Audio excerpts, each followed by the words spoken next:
During the run-up to this election, mainstream and social media instilled a lot of fear in Kenyans. But what we did as a private sector was to run a campaign on peace, the Mkenya Daima.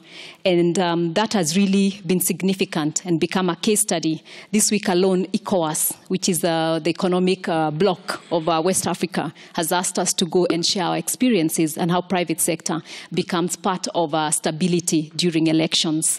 We've also been asked by countries in South America and even US institutions that are looking at this as a positive way of the private sector can play around elections. I know the last week has been very hard, especially for our stock exchange. It's been badly hit because of this feeling of uncertainty. Mine is to assure you, please, let us make the noise, let the newspapers make their noise, let the TVs make their noise. You go about your business. And I'm sure as you go about your daily business anyway, because I have taken it upon myself to go around various neighborhoods and estates on my own. Life is normal. Make it normal.